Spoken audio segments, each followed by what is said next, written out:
A very warm evening to all of our panelists and participants in today, just to discuss on working from home, the way empowered women with multiple roles thrive. We have a big turnout of participants today. We have about around 36 participants from all sectors of the psychology fraternity, other industries, students, researchers, and educators from various universities. So hello everyone, welcome to SSDS number 8. I'm Syed Shafi and I'll be your moderator today, and I'm the senior lecturer and program director for the Bachelor of Performing Arts, Taylor's University. Well, the COVID pandemic has impacted all sectors of society. Economy, and of course education hasn't been spared. Globally, we have not experienced something like this since World War II, where the whole world and sectors were shut down on a similar scale. All right, so the current COVID-19 pandemics undoubtedly have set new norms and lifestyle in our society. Women are arguably among the groups affected by this new lifestyle, as they play multiple roles at home that may become tougher during this pandemic. And in view of this, today's Social Science Dialogue Series Forum bring forward these ideas on how to empower women to thrive through this pandemic. Experts from the field of psychology, counseling, and medicine are here today with us to share their tips and strategies on how women juggling multiple roles can gain strength within themselves, take control of their situations, and move forward with finesse. Before we begin, I want to let you know that for all participants here, you are welcome to post your questions to our panelists, and we will try our best to answer as many as we can, especially towards the end of this forum. So, as they say, let's get this show on the road, and we will begin our opening remarks by the head of School of Liberal Arts and Sciences, Taylor's University, Associate Professor Dr. Anandita Gupta. Please welcome Dr. Anandita. Thank you, Dr. Syed. Good afternoon and a very warm welcome to all our guests. My name is Anandita, and it is my privilege and great pleasure on behalf of Taylor's University to welcome you to today's webinar. Ladies and gentlemen, as Dr. Syed just mentioned, from Germany to New Zealand and from Denmark to Taiwan, women leaders have managed the coronavirus crisis with aplomb. Of course, many countries with male leaders have also done very well, but few with female leaders have done badly. On the other hand, there have also been rising concerns about the increased vulnerability of women of all ages, especially during the lockdown. You know, women as frontliners, women as homemakers, professionals, students, workers, migrants, refugees, and so on. And in a recent newspaper article, Dr. Noor Hasham just pointed out recently, that the ministry had received almost 8,000 calls from individuals who were in need of support, and that most of the issues were related to stress and anxiety, as well as social factors such as loss of employment, lack of income, interpersonal relationship problems, and so on. He also shared that there's still insufficient number of psychologists to provide counseling in the country, as the current counselor to individual ratio is far higher than the normal ratio. So ladies and gentlemen, men, women, and children of all ages and backgrounds have been impacted in different ways in the last few months globally. And today we speak to the women in particular with the promise that we will return to speak on men's and children's issues very soon. The seeds of this webinar, today's webinar, were sown when my colleagues from the psychology program in the School of Liberal Arts and Sciences proposed a session where they could share strategies for women to thrive in multiple roles now, as well as in the new normal that that is imminent upon us. We've also invited external experts, Dr. Pramita and Ms. Sulynn, who will share their expertise and take questions from the audience. So today, ladies and gentlemen, we have a formidable panel of experts in psychology, counseling, and medicine to tackle this challenging yet very close to home issue that many of you have taken time out of your busy day to be here, serves as a reminder to us all just how important the topic is. And before I hand over to Dr. Syed, our moderator for today. I would like to welcome you once again and express my sincere gratitude to all the speakers today. Thank you and enjoy the webinar. All right, thank you, Dr. Anita, for setting up the stage for our discussion today. That's indeed a true situation that we are facing all around the world right now, and women's leaders are now showing a very sophisticated movement, sophisticated ideas to deal with the situation, and we are really proud of it, of course. And now I would like to introduce our distinguished panel for this afternoon. First, we have the founder and CEO, Asian Center of Applied Positive Psychology, founder and owner, Human Capital Perspective, Ms. Sulynn Chong. Hi, Ms. Sulynn. Good to see you. All right, Ms. Sulynn is a positive change strategist, executive coach, learning facilitator, working with professionals and executives to achieve optimal levels of performance and work satisfaction. Okay. Next, we also have Dr. Pramita, obstetrician and also gynecologist at Panta Hospital. Hi, Dr. Pramita. Good to see you. Welcome back to SSDS. She is currently the chair of the Menopause subdivision of the Obstetrical and Gynecological Society of Malaysia. She is actively involved in giving talks to both the medical and public sector on the subject related to hormones, pregnancy, and women's health. Welcome back, Dr. Pramita. Thank you. All right, next we have Ms. Patrina Shantini-Ganesan, a counselor with Life Healer Consultancy and a part-time lecturer at Taylor's University. Patrina is a registered counselor with Lembaga Counselling Malaysia with over 8 years experience in couples and adolescent counselling. She also teaches psychology part-time and actively conducting training for teens and for women empowerment. Welcome, Patrina. Welcome. Good to see you. All right, next, we have our own residential expert, Ms. Raja Lakshmi Ganesan. She's our fourth panelist for today. She has over around 10 years of experience in teaching industry and over 12 years of experience in training. Her area of expertise includes educational psychology, focusing on learning and not just limited to the classroom. Hi, Raji. Hi, Raji. Oh, yeah. Good to see you. Hope you're doing good, Raji. Yes. All right. Last but not least, we have Ms. Pang Chia Yi, another esteemed colleague from Taylor's University. She's joined us today as she will share her expertise. She is currently the stream coordinator for Taylor's psychology program and teaches in the program, and also teaches in the program, psychology program. She has conducted multiple trainings and workshops for in-campus and off-campus community, particularly in the area of personal development and sex education. Hi, Chia Yi, good to see you. Long time to see you. Okay. Long time. Long time. It's about 2 months. I'll bug you soon. All right, and with that, I welcome everyone, and let's have a great discussion today. Okay.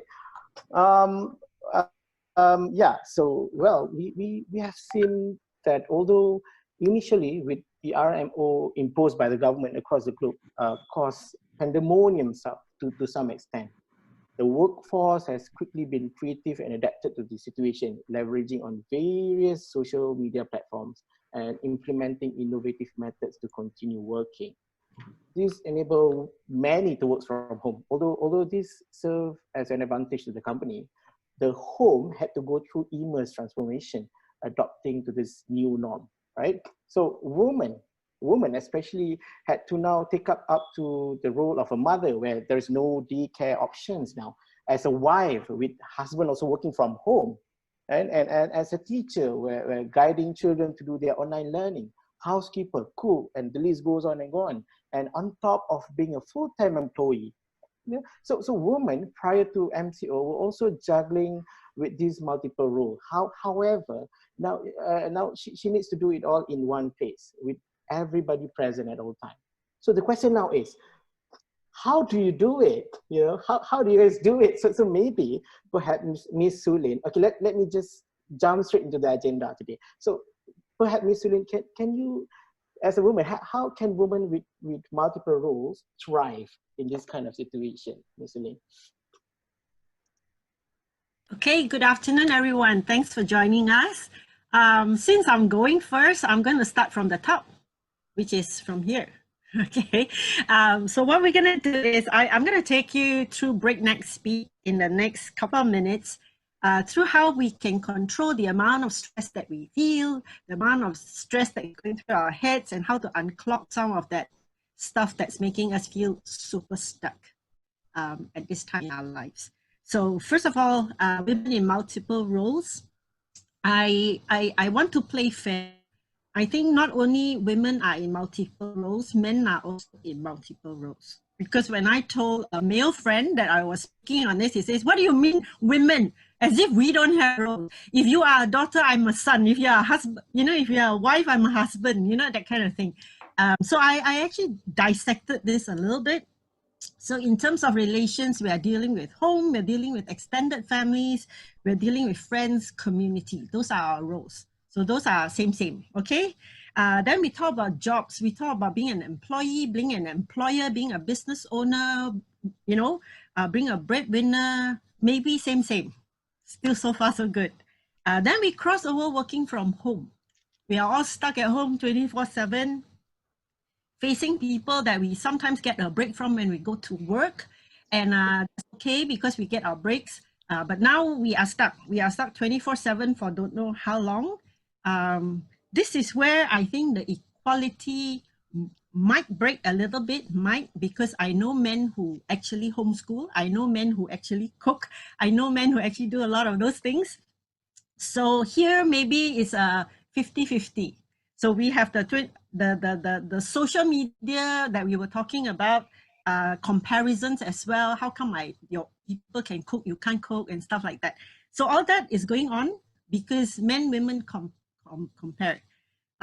What actually breaks that evenness, I feel is really what's up here. Women are born to nurture. Men take on the protective role. So women will stay up all night if they have to tend, to care, to look after other people. And that's a 24-hour job, whether they're in the office or working from home. So that one never leaves. There are customs. We live in an Asian society where customs, culture demands a lot of women. Some, the braver one, the more enlightened ones maybe escape from, but for many, we are still inside those binding regulations or guidelines. Yeah, a lot of times though, it is really expectations. What do people expect of us? What do we expect of ourselves that actually puts the pressure on us? We expect ourselves to excel in every single role that we're in. We expect ourselves to be good every single moment, you know, to be the best, not to shout at the kids when I'm upset, not to feel even, you know, depressed. So we don't allow ourselves to be human. And that's where women, I think, carry a lot of stress. So I'm going to try to deconstruct this with 3 simple steps. One is really perspective. Perspective at looking at our situation, current situation or any situation. Is this a problem or a challenge? And what makes the difference? A problem is when we feel stressed that we can't do anything. This is out of our hands, it's a problem. Oh my God, you know, somebody needs to change something, otherwise I can't move. Whereas a challenge is where we feel that we have some control, never mind how little, but we have some control, right? So the trick is, I do that to myself all the time. When I say, oops, I always challenge myself to say, now what? Because the now what propels me forward. Now the now what goes like, okay, let's play. Remember that toy that we had, that little square where there are little squares in it and there's one empty hole?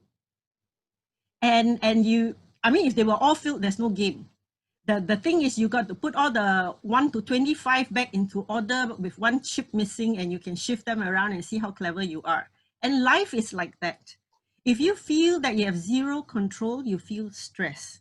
So fine, what is it that you have control over? You have no control over the fact that you are a mother, a daughter, a daughter-in-law, or a wife. but you have a control over what kind of wife you want to be, what kind of mother you want to be, what kind of daughter you want to be. So many things that we think we have no control over, it is really perspective. It's how do we look at it, because how you look at it determines the next step. Do I have a choice? We feel absolutely distressed when we feel that we have no choice. Choice is so important to us. If you go to a supermarket and all they sell is one kind of vegetable, you feel really lousy, right? So you want choice. Everyone wants choice. So how do you get choice? Choice to do something or do nothing. Look, if you do nothing, nothing is going to change. Seriously. Do something. Now, what are you going to start with? Right? Start with your attitude. Start with intention. What do you want? Your story is about you. This is your narrative in life. The stories that we tell ourselves in our hearts, in our minds about the life that we're living, the season that we're in, determines how we live it. If I think I am a victim of circumstances, I feel lousy. I feel everybody's bullying me. Things are not working out and, poor me, poor thing. But if I feel that, you know what, if someone ever makes a documentary of my life, and do I want to be the hero or the victim? Now, let me give you a tip. Nobody buys tickets to watch a movie where it is all about a victim who never succeeds. We always buy, pay money to see movies about heroes. Even if they die, it's okay. We want to watch heroes. And in every movie, if there's no action, it starts with good guy, good life, ends up with good guy, nice guy, good life. You're not going to waste your money. It is an exciting life that you want. This is what you are having now, my dear. Exciting life. Yeah, so be the hero of your own movie. Be the hero of your own life, because the story that you tell yourself counts big time. And the story that you tell yourself are the stories that your kids tell about you 10 years from now. It's the kids who remember my mom the way it was during COVID-19. So what do you want your kids to say about you? What do you want to remember about you, right? What do you want other people to say about you? So that's choice. Choose what you want. Fact, you cannot change somebody else's attitude. Change your own. Fact, you cannot change the past. Change today, change tomorrow. Fact, you can do something with whatever you have, what little you have, what little time you have, whatever, right? You feel lousy, but things are still okay because you're still alive. You still have your kids, you still have your home, you still have food on the table, you're okay. But you know what? It's okay to feel that you want it a lot better. Now make a choice, make the change. Third step, change. What are you going to change? Life is very simple. Change the way you think, change the way you feel, change the way you behave.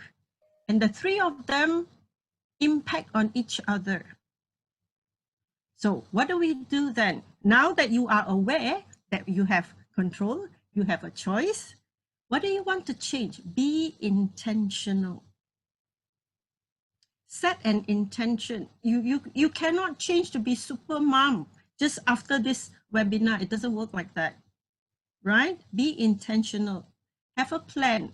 Somebody's going to talk about goals after this. Somebody's going to talk about relations after this. So I'm not going even there. I'm just giving you structure, right?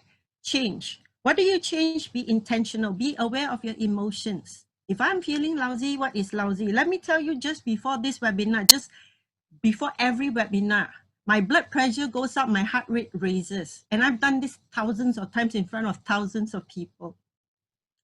And I tell myself, okay, what calms you down? You do this every time. So have rituals. When your emotions are running crazy, have rituals that you know for sure, feel safe, will make you calm down, right? Whether it's just hiding in the bathroom for 5 minutes, or having well, you can't go to the spa, it's MCO now, or I have green tea here, I've got a bowl of my favorite grapes here. Let me tell you, I am at peace. It took me a while to actually get my blood pressure and my heart rate to come down. But it works every time. So notice your emotions. Notice your thinking. Are your thoughts enabling or disenabling? Are your thoughts causing you stress or giving you peace? Are your thoughts going to make you do something good or bad? Where are your thoughts? Where do they come from? Now, when you feel lousy, your thoughts go lousy. So manage one or the other, whichever one works for you faster. Actions. Our actions impact on other people. Be aware. What are you going to do? What are you going to say? How are you going to behave? So just to put everything in a nutshell, because I need to get off this thing, we have 24 hours, we have 60 seconds, in a minute, we have 60 minutes, and I have 10 minutes. So I'm up here. So be mindful of whatever you need to do. Know what you need to learn. Have a growth mindset. You are not going to be super tomorrow, but step by step. It's the effort that counts, not the results. Right? We have this proverb that says sikit-sikit lama-lama jadi bukit kan, and this is what it is. Have a growth mindset. Tell yourself, I think I can, I just don't know how yet, and I'm going to get there by hook or by crook, and I'm going to be the hero, I'm going to be star of my own life someday. So ladies and gentlemen, I'm going to end here because this is super breakneck speed and I can't even speak now. So over to you. Said. Thank you, Ms. Sulynn. Thank you. It's really impressive on how the use of vocabulary that you laid out, our expectations and our narrative on control, choice, and change really impact our thinking and behavior. Those are very useful strategies. You also mentioned about emotions and stress that is not dealt with can also impact the health. Maybe Dr. Pramita, could you share how stress can actually impact to our health in general? Thank you, Said. You know, stress is a very loose word. We use it for everything. I think we use it daily, and especially with the pandemic, this word is being overused. But in medical sense, anything that changes you from normal. So we all have things going on in our body. And as Sulynn says, actually the biggest controlling center is the brain. And anything that changes our normal daily habits is many ways considered stress. So we are now not taking the car and going to work. We are not taking the LRT. We are having to handle 4 kids with 4 meals in the house. We are having to handle online classes. We are got bosses breathing down your back. All these things are going to add stress. And for a woman who is anyway, her body, to be very honest, is already dealing, you know, it is designed to deal and multitask. So here is now a woman who is used to multitasking, and now she can't cope. As much as she is trying to cope with all these things, now she is finding it difficult because of the fact that with stress, her cortisol level changes, her hormones, the female hormones changes, she's not sleeping properly, so her melatonin levels changes, and because of that, her whole body can change. Now, believe me or not, I have been working through the pandemic because we are considered essential services. And even on the bad days where patients hardly came, we used to see 1 or 2 patients a day. And up till today, we are seeing patients daily who come in, because I'm a gynecologist, they come in daily with period problems. Their main problem is the fact that something has changed. Their periods are not coming out correctly. And this is something that we have to make women understand, that our body works in synchrony. Everything has to be fine-tuned, and anything that disturbs the system, the whole body changes. In fact, my famous examples are the Form 3 students, the Form 5 students, the Form 6 students. All the mothers will bring the children in to me because the children are having pain, abdominal pain, irregular periods. The same thing. We have to understand our body is also working, and it's working now over time. the engine may not function as well. So we need to calm down, understand that, you know, we need a break. This is a time to break free, and that we need time for ourselves. So most times I don't do much with my patients, but just tell them, relax, take a deep breath, check them out, because by checking them out, they would then realize that, oh, okay, I'm actually very okay, because we need the fact that we are actually okay. And tell them that don't worry, it's because of the stress of this whole thing, or of this whole pandemic. But good things have come out of this pandemic, so I'm not going to think about it very negatively, because women are getting pregnant. So that's a good thing that has actually come out of it. And the reason for that is also because of the fact that they have time to have sex. So, you know, you're not battling the traffic to work, coming back from work. So, you know what, I will refuse to think about the pandemic as all bad, because there are good things that have come out of it. I have seen my patients who have been following up with me for some time who have had trouble getting pregnant and who have got pregnant. So it's been great in that sense to encourage them along. Of course, along with that comes that whole issue of what's going to happen. I'm in COVID territory and I'm pregnant. And I always turn around and tell them, so what? Your child comes out and you can always tell them, hey, you're special. You were a COVID-born baby. You know, you were born during that special era that we were all fighting a pandemic. So, you know, changing mindsets are very important, and calming everybody down. And I really feel that once we actually understand how our body works, we can accept those small things, like especially for a gynecologist, those coming in with period problems, headaches, irregularities, all that can be actually calmed down, and they actually do very much better. And I always tell my women, especially the ones that are slightly older, we are ruled by our hormones, and we have two main hormones that have to work in synchrony. And then we get our periods regularly, the whole body functions. Hey, but we are not perfect. We have days that we are bad, we have days that we are good. And so we have to cut ourselves a break. We have to have some time for ourselves and find a way to balance things up naturally. And in many ways, you know, with a little bit of help, I'm sure from all the other speakers, we can make our women understand all this and work through this pandemic and make them actually cope with everything very much better. I leave the rest to you, Syed. Well, thank you. Well, thank you, Dr. Pramita. It is a lot to think about hormones and all that. So it's all about balancing, right? And also, increased time at home does not necessarily equate to increased closeness between family members. In fact, there is a high probability for more conflicts to happen. I even have friends who have told me that they have not had conjugal relationship with their partner since MCO started. Right. So yeah, it's quite shocking. But maybe Ms. Pang Chia Yi, in relation to this, how can we maintain a healthy relationship? Thank you, Dr. Syed. Thank you for Ms. Pramita and Ms. Sulynn for sharing. Like what Ms. Pramita said, that some of them, you know, you're able to conceive even at this period of time.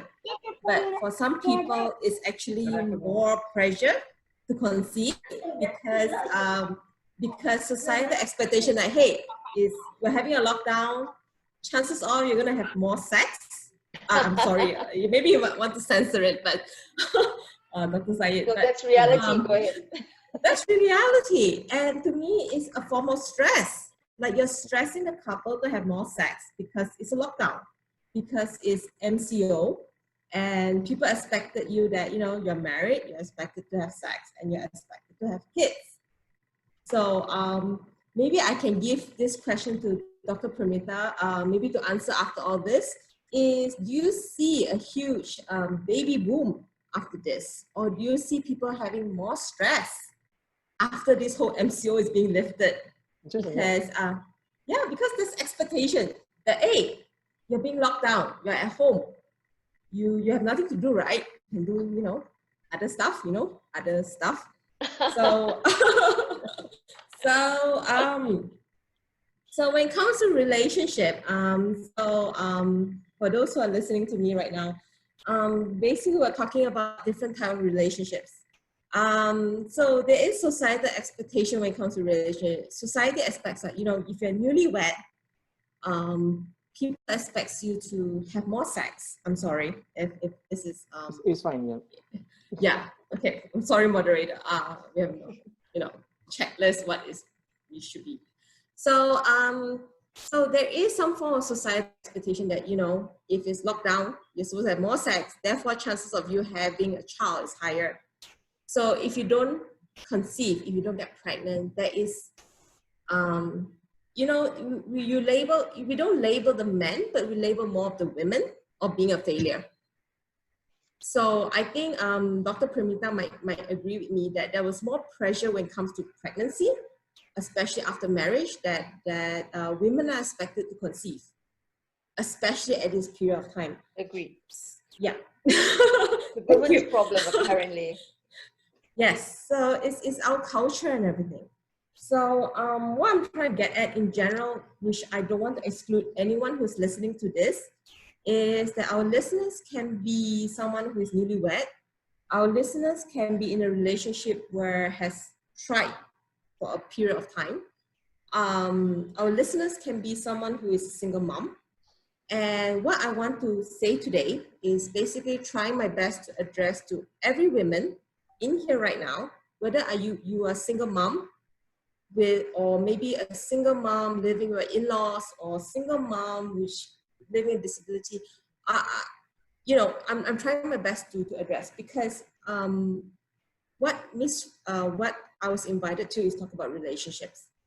So all of us, almost all of us, wants a healthy relationship. We want a good relationship. And what is a good relationship is basically so-called a healthy relationship. So what is defined as a healthy relationship? So if you're gonna tell me things that, you know, I have never had conflict with my partner, I never had disagreement with my husband, to me that's BS, okay? So if your partner or your husband or your wife have some form of conflict and you're able to resolve it in a healthy way, to me, you're in a good relationship, okay? Because we have differences. We all have different upbringing. We all have different agendas when we come into the relationship. And it's very important for us to realize that whoever we have a relationship, whether it's your child, whether it's your in-law, whether it is your husband, whether it's your sister-in-law, whether it is your cousin that live in the same roof, we have to understand that we have different personality. We have different agenda. We have different expectation. All right. So for women, we kind of, okay, I wouldn't say for all women, we kind of have expectation. So if your expectations are not met, you're going to get disappointed. So sometimes, especially with men, I'm sorry, because I'm a gender studies specialist, men see things differently. You need to tell men what it is, right, Dr. Syed? Like if your wife don't tells you that she's having a bad day, you wouldn't know she's having a bad day unless she's like showing her frizzy hair and she's like, you know what, I'm having. Same goes to my daughter, and you know, my 2-year-old daughter. She will express everything, you know. Yeah, it's difficult for us. I mean, we really need to know what's really happening, you know, straight away, you know, from A to Z. If it's clear, then it's easier for us. Yeah, continue, Chay. No, I'm just trying to get at how we express ourselves is very different. So women, you have to stop expecting other people to understand what you need. What is a physical need? What's an emotional need? Sometimes, I'm sorry. I would like to apologize on the spot. Sometimes men need to be told. You need to tell your husband like, hey, I'm going through a bad day. I would like you to hug me. You know what I mean? So it's the communication that you have. Because men take it on surface level, and that's how you function. If you heard of the book on Men Are From Mars, Women Are From Venus, it exactly resembles that. It's the language of communication. all right? We communicate with our children very differently. I like how Miss Katrina and Miss Sulynn is like nodding and like, okay, good confirmation. Basically is when we talk to our children, it's very different language than how we talk to our husband, or how we talk to our in-laws, or how we talk to our sister-in-law, how we talk to our siblings, how we talk to our parents. So the relationship that each woman have is very diverse. I know women who live with their in-laws. I know women who live with their parents. I know women who live with disabled child and everything. You have different relationships. And it is very important for women to establish that relationship, to understand the language that is spoken between these women. It's very, very important. And how you speak to them is how you communicate with them, how you have that connection with them, all right? And especially since 65, I'm sorry, I lost track of how long this whole MCO happened. For the past 65 days, when the whole MCO happened, all of us actually have a transitional relationship. What is a transitional relationship is that your husband is now in your private space. So if I want you to take back out of what I'm saying, is that every one of us need to have boundaries. What are boundaries? Boundaries is not talking about, boundaries is not talking about that, boundaries is not talking about how things work. Boundaries is not about space. Boundaries is about how you make time for other people and make time for yourself. All right. So I just want to quickly wrap this up because I know that, I only have 10 minutes, is that women, if let's say if you follow Dwayne Johnson, which is The Rock, he talks about emotional inventory checklist. So what he did with his partner was basically is checking in because he noticed that during the whole MCO, he and his partner were snipping at each another during the MCO because they're in other space. So checking in, simple things such as, hey, are you all right? Hey, what can I do to help you with this? Hey, how are you feeling? Hey, are you coping with this?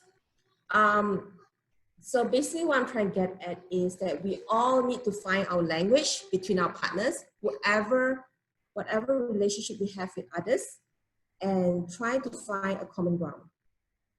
It's not easy, but we have to try. So yeah.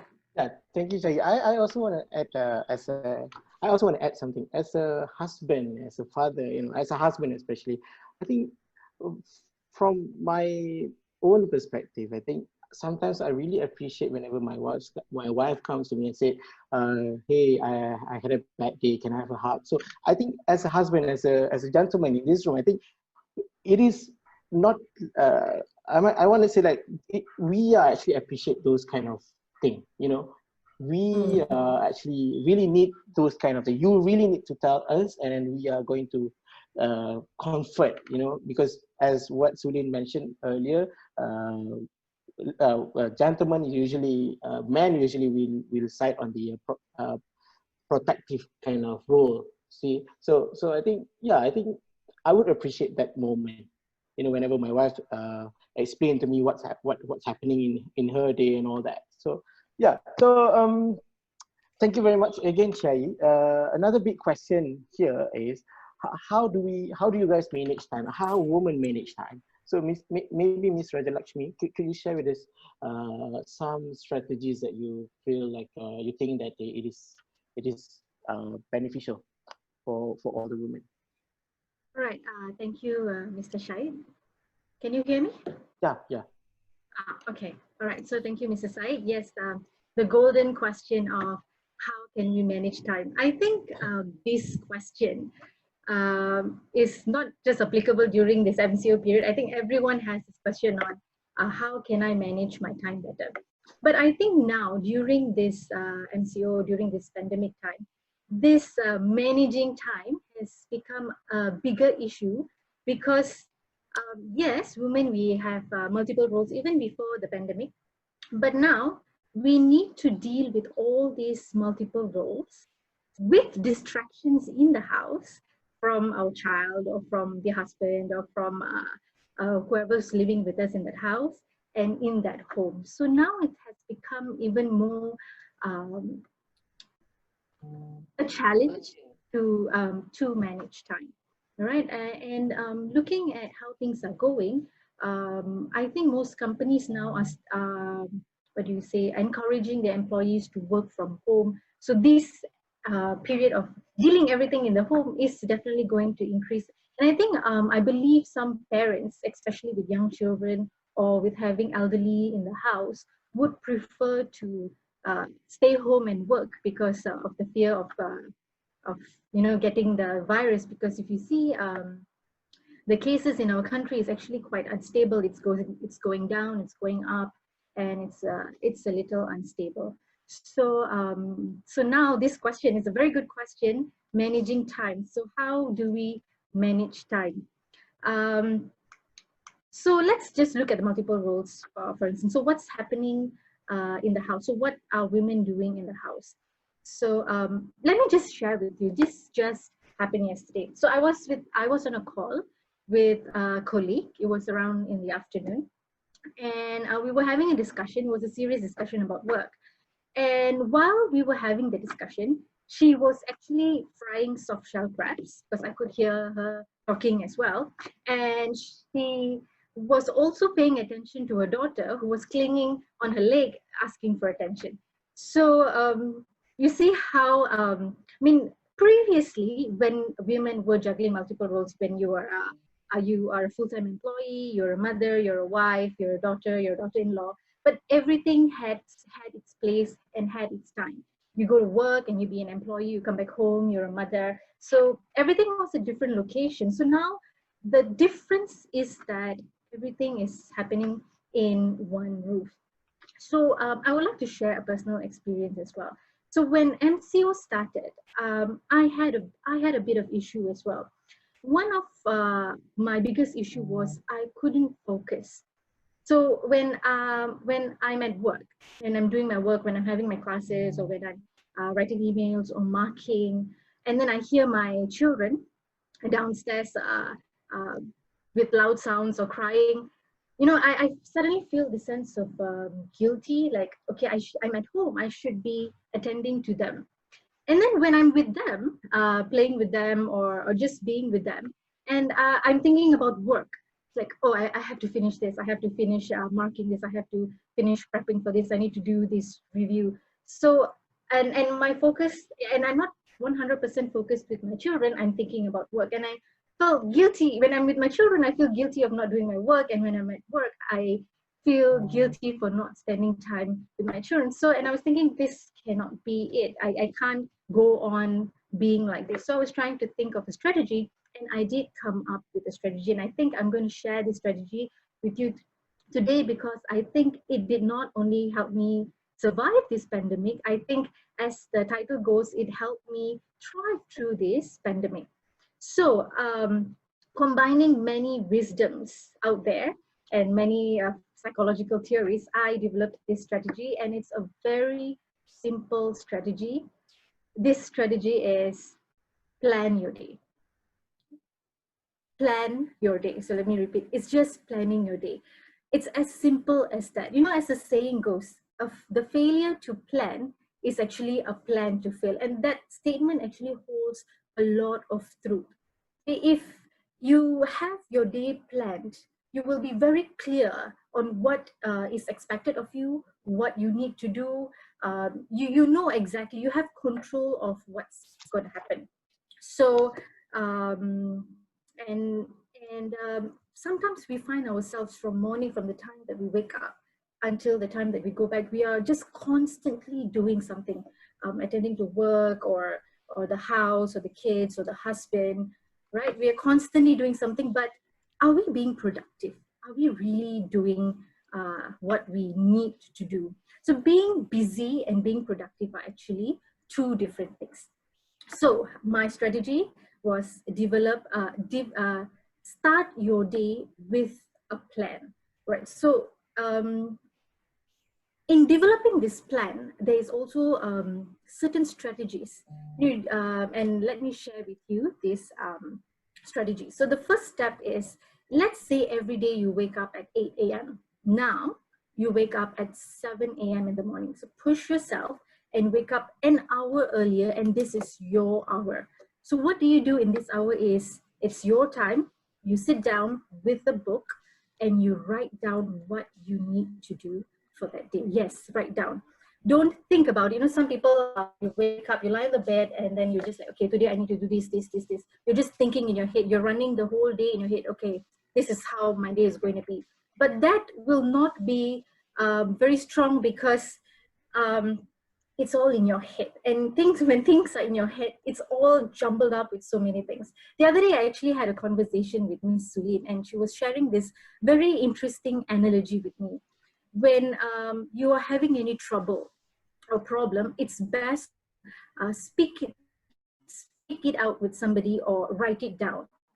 And the reason why you need to do this is because when you are speaking or when you are writing it down, you're sort of organizing whatever jumble is in your head into a meaningful statement or something that makes sense. So when it's out, even you have the clarity. So write what you need to do down.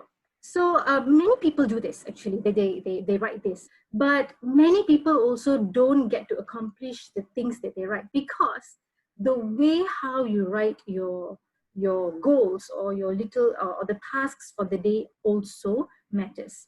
So let me share with you some tips on how to write these tasks so that it will in itself motivate you to achieve those tasks, and you will be happy at the end of the day that you have completed and you have been productive. So the first tip into writing your goal is, it has to be in present tense. Do not write it in past tense. Like for example, I will iron my clothes today. That is actually future tense.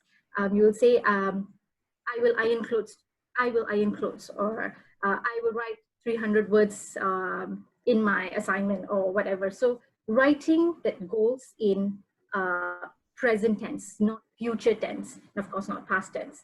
Number two, when you write the goal, write it in approach orientation instead of avoidance orientation, in a more positive voice. Like for example, instead of writing, I don't want to eat oily foods today, you write, I want to eat a chicken wrap today.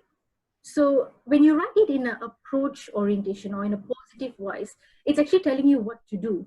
Instead of when you write, I don't want to eat oily foods today, it means that, so what? Okay, I'm not going to eat oily foods, then what other food am I going to eat? It's not clear to yourself on what you need to do, all right? And step number 3, review your list. So you have written everything down, review your list. When you're reviewing your list, ask yourself these 3 questions. So I think I'll call my strategy 3 in 3, okay? So the third step when you're reviewing, ask yourself these 3 questions. Number 1, for behavior 1, for goal number 1 or for task number 1, what do I need to do? So usually this is not, people who write down, once they finish writing down, they just close their book and then they start doing whatever they need to do. But you need to think about the goals that you have set. The goals that you have set have to be somewhat achievable. It has to be somewhat measurable. It has to be somewhat realistic. Okay, so you have to ask yourself this question. So what do I need to do to achieve this goal? So if you put a statement there, iron clothes. So how many clothes are you going to iron today? How long are you going to spend ironing clothes today? So you have to be specific. Are you going to spend 2 hours to iron the whole load of laundry that is at the back of the house? So when you specify this, you will have a clearer picture of what you need to do for the day. So question number 1, what are the behaviors you need to do to achieve the goal? And number 2, when will I do this? So you are sort of already planning your day in your head. So ironing clothes, not so important. I think I'll do it just before dinner or after dinner. I need to write 300 words. Okay, this needs to be submitted here. So I'm going to push this ahead. And how long am I going to spend to do this stuff? So you ask yourself the second question, when will I do this? And the third question, whatever I have written here, achievable. Okay, so if you don't know if it's achievable or not, that means you have not written it properly. Like ironing clothes.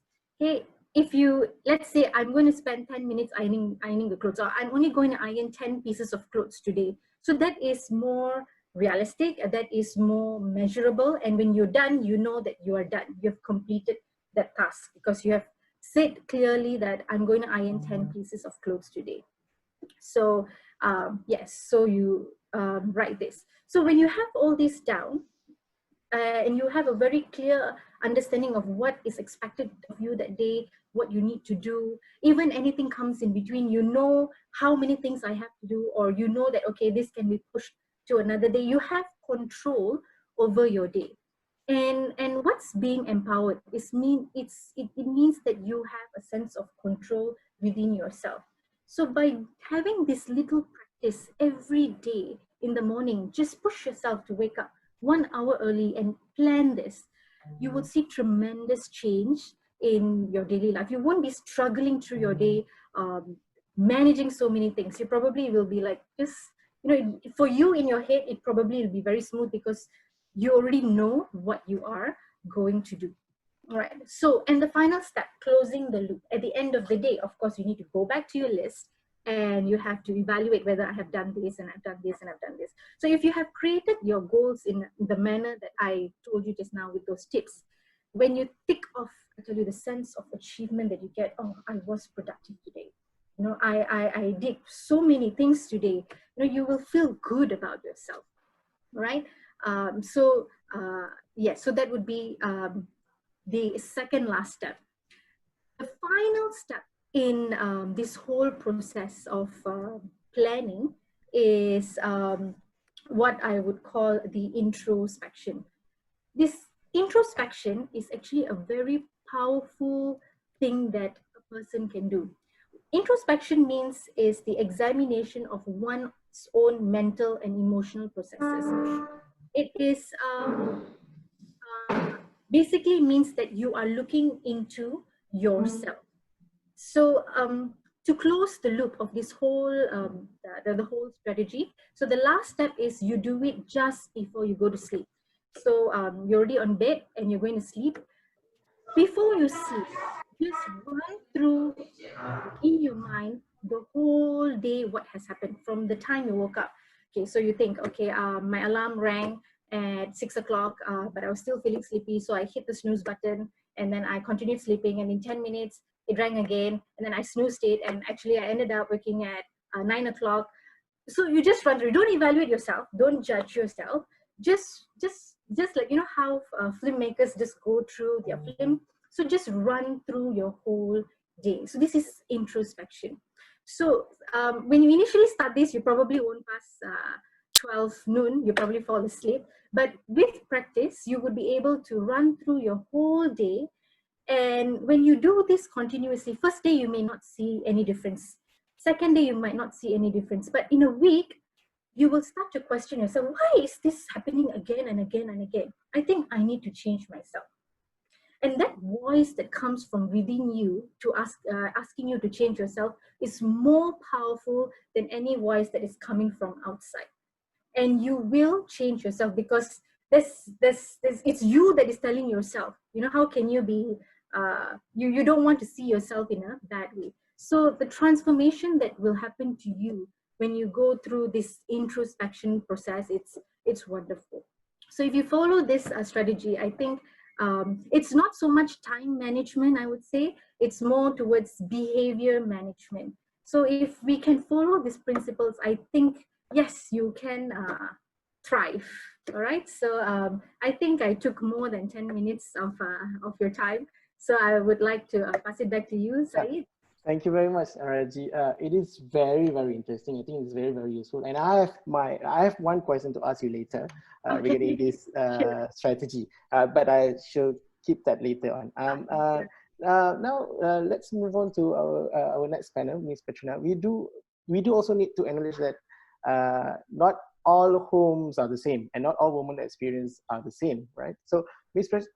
Petrina, do you have a woman coming to you seeking help since the MCO started? Thank you, Dr. Shahid, Yeah. and thank you to all the other panelists for your wonderful insight. I actually had a spike in cases coming from women after MCO was announced. Right into 2 weeks of MCO, we were already talking about loss of jobs. A lot of people were very depressed. I started having clients who were abused sexually, physically, emotionally. We rarely talk about the emotional aspect of it. It's like, because it can't be seen, you see. But a lot of them came back with that. And there was also a spike in what I'd call of self-harming with a lot of my clients. And some of my clients tend to be students who are stuck at home with nowhere else to go. They don't get the chance, like, I can't run away from here. I can't go back to campus. There's no place safe for me. It's the same for a woman or a man who's even being abused in his own home. Your home is supposed to be your safe ground, but here I am from morning till night being abused by someone. I had one particular case in which she finally locked herself up in her room, and she decided not to go out and see anyone, because the moment she steps out from her room, it means that she will get scolded or something will be thrown at her. And towards the end of the day, we started seeing a lot of scars on her body. So she started locking herself up. Once she started locking herself up, they started breaking the room doors down. So at this point, when we talk about where people's emotions are not being governed, a lot of them find someone who is inferior in power, inferior, to show them that they are powerful. I can't tell my boss that I'm angry that you sacked me, so I can slap my wife instead. So that was the issue that we were actually going through. In these past 80 days, I'll say that it spiked quite tremendously. And when it comes to abuse, yes, a lot of people couldn't even get through Talian Noor. I had younger siblings being abused by older siblings sexually in the same house. So what we could do was just help them find somewhere safe in terms of Women's Aid Organization and few other places. The JKM came into place to get all these people out from their from what they were going through. Sorry. And over time, with my clients who lost jobs per se, then it was a lot to talk about. Okay, what's going to be next? And this is where I talk a lot about resilience. People tell, oh, if you're resilient means you must bounce back immediately, as though you don't have feelings, you don't have to sit down and understand what you're going through. In the end of the day, it's all about the ability to being able to adapt to the kind of changes that we're going through, understanding our feelings and all the emotional responses that we have through that whole situation. So one thing that I taught a lot of my clients during this time was be very aware, be very self-aware, be in touch with your emotions, know your emotions, acknowledge your emotions. We're human beings in the end of the day. It's not like you're going to be like, oh, I'm happy all the time. Then we're lying to ourselves. I have bad days too. I have good days as well. And it's very important to actually acknowledge all those things. Another thing that I think, because they're women and they're at home, a lot of times they do not take care of their own self-wellness. No wellness, not taken care at all. And people think wellness is just about exercising. No. We're talking about emotional, physical, your work, your family, even spirituality comes under wellness. Your intellectual, are you feeding your brains enough at this time? Or are we just sitting down and watching TV the entire day? So, and a lot of people comes up with the question like, okay, I want to study something, but I don't have the time. I have kids. I went through that myself. I want to feed myself with something new. I want to learn something new. So I started finding times that suited my children's schedule. So for me to learn something new is always 3 o'clock onwards. I can't do it at 9 o'clock because they go to bed at that time. And that's the same thing that I started preaching them. Be in touch with your wellness. Be in touch with your vision. A lot of people think that because I've lost the job, there's going to be no vision in my life anymore. No. Plan ahead. I believe in the law of attraction. You attract good things to yourself. God hears your prayers when you are being positive, not when you sit down and you cry and say, you know, I'm so messed up. I've gone through that. I go through that victim mindset at times. It's not like 100% that you come out of it. But the best thing to do is that, okay, this is my visualization for my entire life. You do it for a year. I did this in the beginning. Miss Petrina, you muted your mic accidentally, I guess. I'm sorry. At the end of last year, I actually began planning this year. I had what I call it. It was accompanied by affirmations that I'm going to live the best possible life in 2020. Yes, things didn't go as planned, but I tell myself that affirmation again and again. I enjoy living in an abundant life. And abundance doesn't just mean money. A lot of people get that wrong. Abundance also means happiness. It also means satisfaction. So in abundance in every single way in my life. Next, I also tell my clients, look and talk about motivation. Look at where are you spending all your energy into. See, a lot of times when something negative happens, we sit down and the whole day goes thinking of that one negative thing. And we are spending that energy there. So we need to also learn how to manage the stress that we have and understand what drives our motivation. For me, in the end of the day, I'll think, okay, what's my biggest motivator? In a way, it's my kids. So that's one of the things that I do. Okay, I think of my kids. What are the things that I want to achieve in that day? I always visualize achieving that for myself and also for my kids. So getting your motivations in is also important. These are the 4 steps, if you were to ask me, to build your own resilience. So that's the most important thing for me. Thank you, Dr. Shaikh. Pass it on to you. Thank you, Ms. Petrina. You also mentioned about Talian Noor earlier, right? Yeah. You mentioned about Talian Noor. And is there anywhere that people can reach out to help? You know, so they can get help, they can get support in terms of the emotional and physical well-being. Is there any help? I created. There was an infographic that was shared to me. Yeah, I guess I think for our audience here, you may look at the chat box later. They are going to share. I think they are going to share active helplines and avenues to seek help. Right? Okay. Yeah. Yeah. Okay. Thank you again. Thank you very much, Ms. Petrina. We are now. I think we are now good to ask questions. Okay. So I have plenty of questions, I guess, here. Let me just screen through. Maybe I can start with my question first. This is related to what Raja Lakshmi just shared with us. Hi Raji. Okay, Raji. You have mentioned about me time, right? And also writing down our own goals. And to manage our behavior and also to manage our time.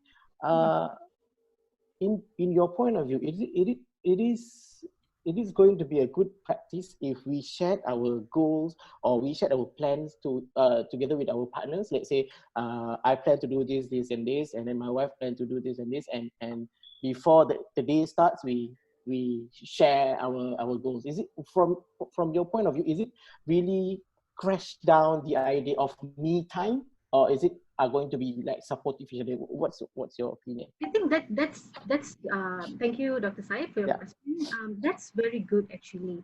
I've even seen this usually practiced in the Western culture more, where they have family meetings, not just the husband and the wife, but actually have family meetings. Usually they do this once a week. They say that, okay, what activities shall we do for this week? What food do you want mommy to cook for this week? So they actually come together and discuss and come up with this type of plan. So this is actually a great way as well to create correct, what do you say, proper expectations within each family members. But what do you say, given that meeting as well, it's important to have me time. So how I want to manage my time. So this is because you have your own ideas, your own thoughts, your own priorities. So this will give importance to you. Um, it's like, okay, the analogy of in the plane, you know, they say that if there's an emergency, put oxygen mask for yourself first and then you attend to another person. So you need to take care of yourself.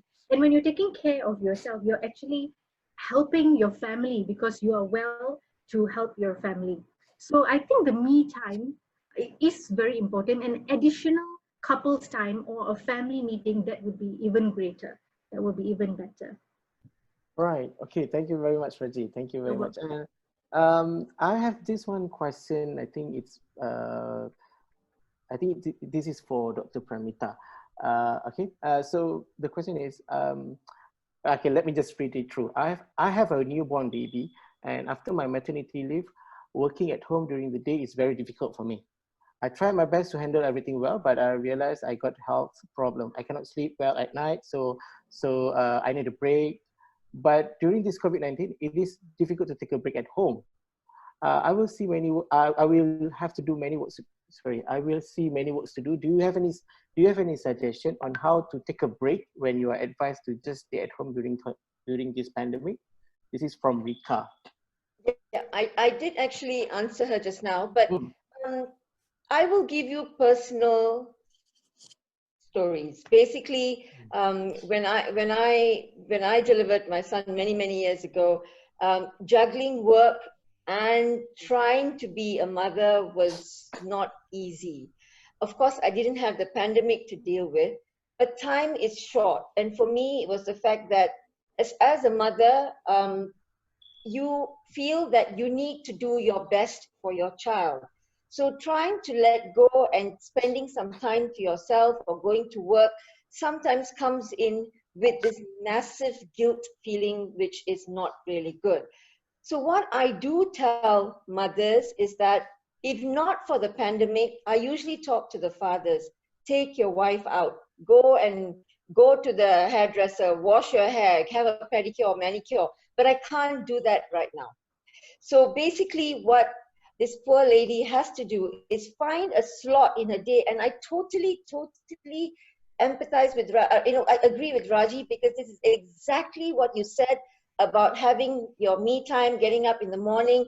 Raji, I've been doing this for the last 20 years. I make lists. So having that time for yourself every day, even if it's a 10-15 minutes where no one is allowed to disturb you. So you need to communicate with your husband. Hey, you know what? I'm going to do 23 hours of the day. You are going to do 1 hour. Get him to do that 1 hour where you can do nothing. You don't do anything. You read papers, you have your coffee, you do other things. You're not doing housework. You're not dependent on anybody else. You are doing something for yourself. And it's amazing. Even if it's half an hour or 40 minutes, that me time, you come out of it and you should never feel guilty about it. Don't feel guilty. Oh, you didn't do this. And that, I've lost 1 hour of the time with your child. Don't ever do that. Come out of it and you feel so much better to handle the situation. And that's the answer to the whole thing. The whole answer to this whole symposium today is finding that time for yourself, because once you find that time for yourself, you tend to be able to handle the day very much better. Going back to what I said to Raji just now, for the last 20 years, I write lists. Now, before the days of these phones, these Gaia phones with the note session, I used to have those little pocket books in my bag. And I write every stupid thing, I just write it down, because I had this great pleasure of canceling it. When I cancel it as a work done, I used to feel so good about it. So now I use the strike through, they have I write it down in the notes and then I have strike through. And at the end of the day, yeah, okay lah, I maybe done 5 out of 20 lah. But that 5 strike through makes me feel so good. And I think we need these little ups. You know, we need these little good signs to tell us that we can do it, because we're always juggling. So yeah, I mean, when you were talking, Raji, I could just think about what I'm doing, and I really think that women have to find. I'm not saying that this is it for every woman. Everyone has to find their outlet, you know, the way they can handle little things. But this is a great way of doing it. Yeah, I totally agree with you, Dr. Premita. You know, I even spend my time working on my saxophone, my music instruments. I'm a musician, so working from home, it gives me privilege to spend more time working on saxophone, and I've tracked through my to-do list. You know, it was like few months that I really wanted to do that, but I think I'm lucky enough to get to that strike through. Okay, we have another question from Sorry, can I just add on one thing? Oh yes, I just want to add on really quickly with Dr. Promita's statement. Sure. Is that when it comes to relationship, please understand that it's a ripple effect. If you're having a bad day, people will notice it, whether it's your child or your in-laws or your husband, they're going to notice it, and it's going to affect them.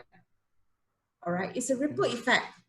And I'm not saying that you are not allowed to be upset. I'm not saying that you're not allowed to be having a bad day, because by end of the day, honestly, you're just human. But as people in that relationship, they need to learn to understand that it's okay to have a bad day. It's okay that mommy is frustrated. It's okay daddy is having a bad day because his boss is giving him more work, you know, that kind of stuff. It's not easy. That's why the dynamic of relationship, I personally feel that the dynamic of the relationship, the healthiness of the relationship impacts your physical and mental health strongly. That is my just 2 cents. Yeah, so the most important thing now is how we respond to the person who having a bad day, or person who having, you know, the difficulty. So from your opinion, Cherry, how do we should, how we should bring ourselves whenever we see, you know, our partner or our friends having those bad days? Dr. Syed, because I'm a gender studies, I don't like that word should. I don't like the word should. I'm not a big fan of the word should. Okay. I feel that if, let's say, if you're feeling frustrated, you should have that green card to say that, you know, I'm frustrated. Because by the end of the day, no matter how mindfulness you are or how holistic you are still human. And I feel that in a healthy relationship, because they're already accepted for who you are, they should be able to accept that. And they say that, you know, like Dr. Syed, you're my husband, for example, you're my husband, you're having a bad day. I understand what you're going through. I empathize. Not everyone has the skill of choosing choice of words to make it flowery, but I think the intention matters the most. Excuse me, Chais. You know what I tell my patients is, if you're having a bad day, wear red and tell people around you that, look, it's a bad day. So if I wear red, be careful. So this is what I tell. Good idea. Yeah, good idea. All right. Okay. We should continue. We have one more question from. We have one question from Valentina from UWA. Okay. What if we are so much influenced by norms and values so that women are still expected to do certain domestic tasks, even though it's clear that their partners are also working at home during the pandemic? Are there any other effort that we can do to also inform the man and society in general that it takes all of us to support women? Maybe Ms. Sulynn can share your thoughts. This is coming from a highly liberated woman who has lived all her life with men, okay? And back to what Chia was talking about. I think if you want something, say it. Learn how to say it in a way that men will listen. If there's anything you need to learn, is don't whine, don't complain. Say it in a way that they will listen. And that is an art in itself. We always talk about listening is a skill. No. Saying things in a way that the other person will listen is a huge skill. And I read the comment by this person from Valentina. There are customs. I grew up with customs. I questioned customs all my life. Yeah. I challenge those customs. When does it enable us? When does it not? When is it tradition? When is it just convenience? And I challenge. But when I challenge, I learned when I was young that if I challenge, I got told off. So that method didn't work. So making mistakes doesn't mean things are impossible. Making mistakes means back to, I think, Raji, introspection. Think about why it didn't work. Now, the next time, say it a different way. Next time, do it another way. Next time, challenge it a different way. Okay? Customs also, expectations. I think I read a lot in the comment, and I'm going to be very brave here. I'm going to say that a lot of this is also in our own minds. How do we view those customs? How do we view those expectations from relationships? If it's too much for me to handle, I should say something.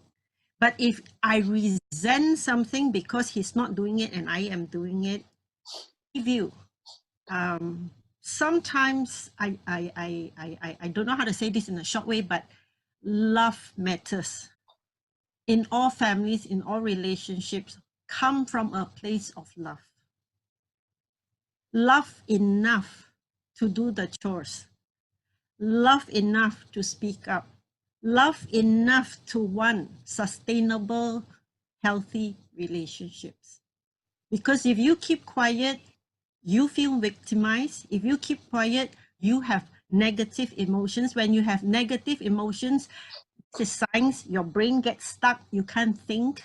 When you have negative emotions, it goes on a downward spiral. You can only think of all bad things that's going to happen.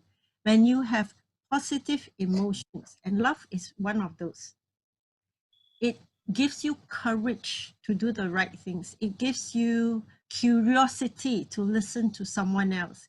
It gives you so many other enabling emotions that will take you into a better space. I'm going to stop here because I can go on forever. So yeah. Thank you very much. It gives you courage to do good things. Oh, it's really, it's really inspiring. Thank you, Sulynn. We do have one more question from Prema Ponandurai. How do you create barriers between family and work during work from home? Maybe we can have Raji to give you your point. Okay, thank you, Said, for the question. So how can we create a barrier between work and home roles? So these will actually come apparent when you are doing your task listing in the morning. That me time, that 1 hour time that you have when you're doing the task listing, and you know exactly what you need to do. So when you know exactly what you need to do, you don't mix things up.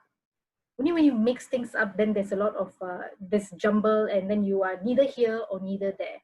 So when it's time to work, I work. When it's time to spend with my kids, I'm not thinking of work. I am doing my housework, or I'm cooking, or I'm playing with the kids, or I'm teaching the kids.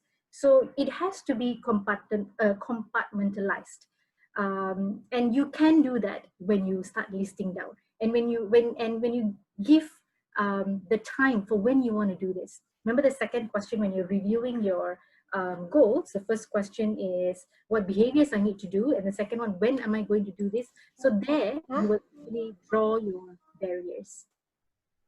Yes, someone said something. No, we are good. Okay. Yeah, so there you would be able to you will be able to see it yourself. Then yeah. So so that would be my response. Thanks, Raji. I have one more question from Ganesen. I think it is quite interesting. Can any one of the panelists let me know, in particular, what are the unique challenges the B40 women are facing? other than financial issue and abuse? And if possible, how they can overcome these challenges? Or maybe we can have Miss Patrina to elaborate on this. During the MCO itself, thank you for the question, Mr. Shahid and Mr. Ganesan. No During the MCO itself, one of the biggest issues that they were facing was the lack of space. I mean, we have a bigger house, but they don't, and the lack of facilities. Some of them didn't have water, some didn't have electricity. Let's not talk about internet. They don't have running internet to know what's going on around them. They were very dependent on their jobs to make sure there was something on the table.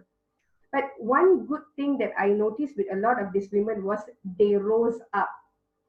At least the one that I met, they said, okay, they didn't use the word pivot per se, but they did. They tried to find another means of what they could make do.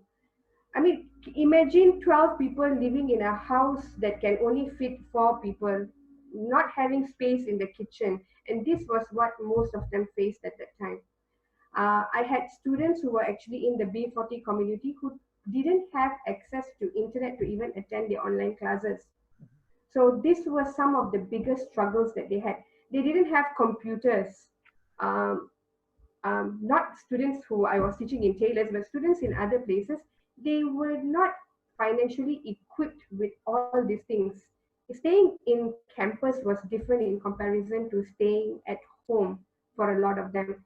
So some of them, what they did was they managed to actually start running small businesses from the house to be able to get what the things that they needed. In terms of space, nothing could be done. Nobody could leave the house. Even now, at this point, a lot of them have lost jobs. So they're all at home. All of them are together. And how usually they overcome these challenges? You can't do anything about space. At least last time, 12 people, only 5 people will be at home at one time, and all 12 come home to sleep at one time. Nobody's giving them free internet at the moment or free water supply. We can say yes, there are discounts and whatever, but now 12 people are in the house using water the whole day. Electricity bill is going up, water bills is going up, and I don't have an income to subsidize all these things. And there was even once, I think I remember reading this, people were going around looking for food at the roadside, near the river, scavenging around to see if they could at least put something. And imagine going out during the MCO period, we had very stringent rules about that. But they had to put themselves there. And one more thing was, okay, I've got 12 of us, some of them are much younger. They can't even go out there is no place outside to even play. The kids only had space inside. So the smartest thing they could do was, okay, it actually increased the level of abuse, if you were to ask me, because there was so much tension at home. And what kind of approach are you going to use for this kind of situation, this kind of case? So if you just see, right, these were the women who said, okay, I lost my job. What's the next thing that I could do? Some of them are selling food at 7 ringgit and they get the whole family to do it together. Come, let's do it together. I've got kids. You cut, that person washes, I cook. And that's how they utilize that space that they had. They utilized the time together like that. So yes, the main idea was to generate an income, but it was more of an inclusive thing at the moment. So that was one thing that I was very fascinated by. I mean, like, I could buy toys to keep my kids occupied. What were these women doing? So they did these kind of things. Okay, mommy is going to start something and you do it together. Or, okay, mommy is going to look for something. Let's go together. The dads follow. Everybody follows. So that was one of the things that they were doing, if you were to ask me. But in terms of space, you really can't do anything. I've got nowhere else to go. And during that period, a lot of them were looking for the options to drop their children at the orphanages because they couldn't handle taking care of so many people. Oh. And orphanages weren't willing to take anyone new at that time because it was COVID. We do not know whether you are positive. Even, in fact, there was a placement that we were like going all over, and finally someone just said, okay, fine, send, because those kids were being abused at that time and there was nowhere else to put them. So with the B40 community, there are a lot of SEs out there that has targeted them, but they are also being impacted at the moment. So we really need to find a way to equip these people in a better way. And that's where I say we need to be resilient. We need to find ways to pivot, thinking of our beneficiaries. If you're an SE, you'll think about your beneficiaries and how to actually get them what they need. So yeah, that's from me. Thank you, Mr. All right, thank you very much. Thank you very much. I think we don't have much time to ask questions, but all of you are welcome to drop your question in the chat box, and we will try to respond. Okay. All right, and as quoted by Alan Watts, the only way to make sense out of change is to plunge into it, move with it, and join the dance. So on that note, before we leave, I will share my screen on the alternative way for you to get in touch with the help. Thank you, Dr. Guido. So on your screen now, you can find the support, on helpline support. All right, on that note, from all of us from the School of Liberal Arts and Sciences, Taylor's University, we would like to thank you all for being here, and stay safe, stay healthy, and we hope to see you at our next Dialogue series. Thank you very much. Bye-bye.